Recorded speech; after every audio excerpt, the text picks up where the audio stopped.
Today we're going to look at the Gunslingers based on the 1992 Houston Oilers. The Gunslingers feature a run-and-shoot offense and an above-average 3-4 defense.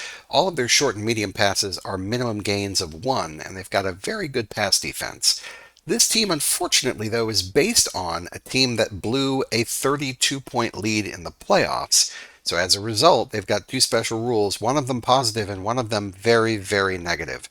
Man in motion, and here we go again.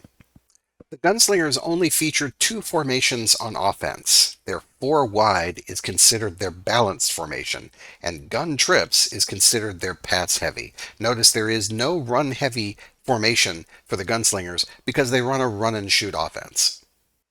The Gunslingers feature three formations on defense. The 3-4 is their run heavy, nickel is their balanced, and dime is their pass heavy.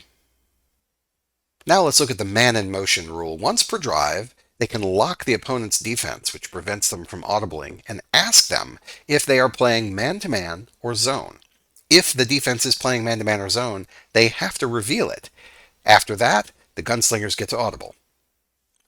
Let's pick up the action now in the first quarter. The Gunslingers have the ball 1st and 1 from the 15, and they've come out in a gun trips versus dime. In this situation, man in motion is a really good way to make sure that you're not putting yourself in a bad play call. Once per drive, you can announce man in motion, lock that opponent's defense, and ask them if they're in man-to-man or zone. And let's take a look at what the play call is. What we've got here is a slip screen. This is a special pass.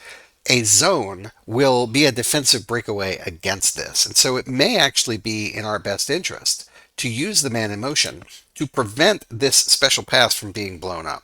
So we are going to use man in motion, and according to the rules, we're going to ask the opponent, is this man-to-man or zone?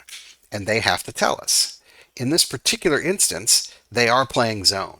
So they say, yes, I'm in zone, and they flip the card over. Now we, as the Gunslingers, have the ability to audible, and you'd better believe we're getting out of this special pass. We're going to rotate to the medium pass. Notice I can only audible. I can't change the play card, but I can rotate it to the other side. So now I've got a medium pass versus zone, 6 on 5. It's a minimum gain of 1 anyway, but at least this way I've avoided the bad play. Here is an offense run, move the pile, has no impact, so 6 on 5 is a gain of 1. I have avoided disaster, and I've got the first down.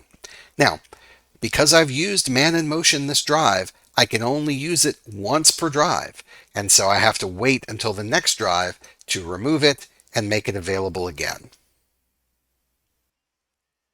We'll pick up the action later in the quarter. This is a fresh drive. It's now 3-all. And we see that we have a gun trips versus dime. It's 2nd down and 3 from the 35. And again, this is a situation where if we have a negative play or a bad play here, it could actually end the drive. So we want to make sure that we're going to put ourselves in position to succeed. So we're going to go ahead and take the man in motion. So according to the rules, we announce that we're doing it. We move the token on top and we say, are you, Mr. Defense, in man-to-man or zone? So in this situation, the defense is not man-to-man or zone. So let's take a look at what we've called and see what the better choice is. If they had been in zone, this special run creates a breakaway and that would be a perfect call. If they are not in zone, then that means they're in something else, which means that this play, the slip screen, is the higher value of the two and is probably the better call because it's a higher value and a special pass cannot be blown up by whatever play this is because we asked, is it zone? And it is not. So it really is your choice. Do you want to run the special run, which has a value of 3, and dime coverages tend to have really low run values, so you could keep the 3 and get some yards that way, or do you want to take the chance with the higher pass, knowing that you can't get blown up? So we're going to go ahead and allow that special pass to be a pass, and that ended up being a really good choice. This is a breakaway for the offense. 6 on 5 is only a gain of 1, but it is a gain of 1 plus extra cards. So here we have a middle value that has no impact, but we've got the corner value of 2. So we have the matchup of 1 and the corner value of 2 more, and we've already gotten that first down. So now we're going to keep going. One more. One more. One more. Here we go. Let's get a touchdown out of this. Oh, and he's tackled right there. But still, an excellent play that gets us a first down out to the opposite 35 rather than just taking the short run. So this is your choice. This is how man in motion is intended to work. You can either get out of something bad, or you can try to put yourself in a position of doing something good by knowing that you're completely safe. Man in motion lasts the entire game, and you can use that once per drive. Here we go again is only applicable in the second half and only when the gunslingers are winning. So here we go again, only applies in the second half, and it's only when the gunslingers are winning, and this is really how they kind of have a hard time not giving away games in the second half. The Here We Go Again mechanism allows the opponent to collect what are called bullets, which end up being opportunities to pull new game day cards. So at the beginning of the third quarter, if the gunslingers are winning, they're going to go ahead and load bullets up on their card. And basically, any time it's first down, whether they're on offense or defense, anytime it is first down, they're going to hand a bullet to their opponent. Now they only got four, and so the most they can have kind of loaded up is four. But each bullet allows an opponent to draw an extra game day card anytime they want. Kickoffs, field goals, offense, defensive plays, multiple cards on the same down. Doesn't matter. The used bullets end up getting reloaded back to the card like this, and so they end up staying here again until it's first down, in which case they're given back to the opponent. Let's pick up the action now in the third quarter.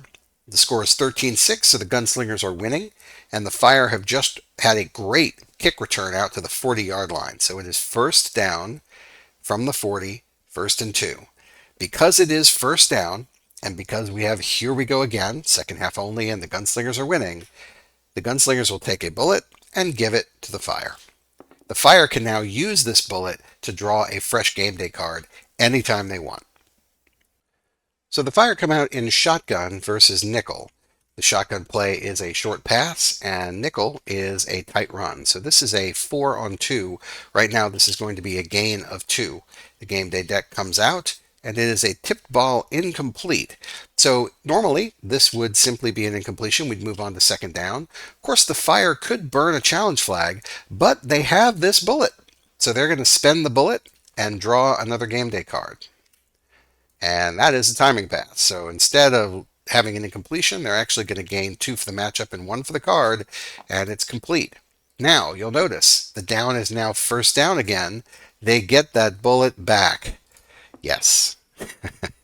It is possible for the opponent to have up to 4 bullets at one time.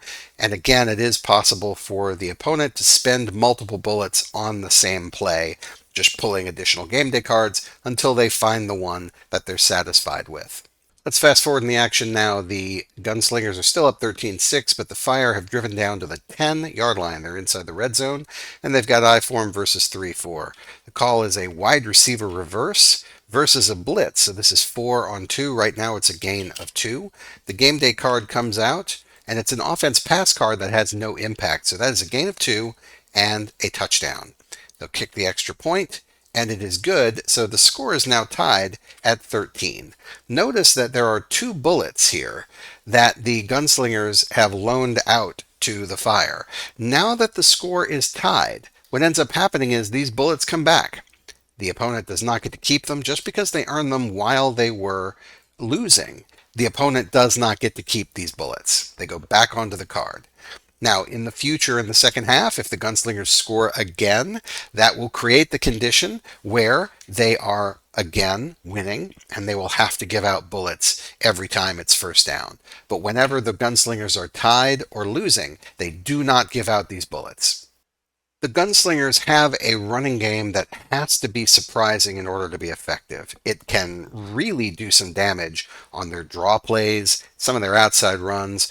they're usually a value of 3. So if they're going into the teeth of a real run defense, they're not going to get very far. But if the opponent thinks that you are throwing and you run, they can get a lot of yardage. They really don't have a lot of deep threats in the passing game. Even though it's a run and shoot attack, it's really more of a nickel and dime approach. They do have some minimum gains on medium passes as well that are really nice. But because of the here we go again, it can be tough for the Gunslingers to hold a lead.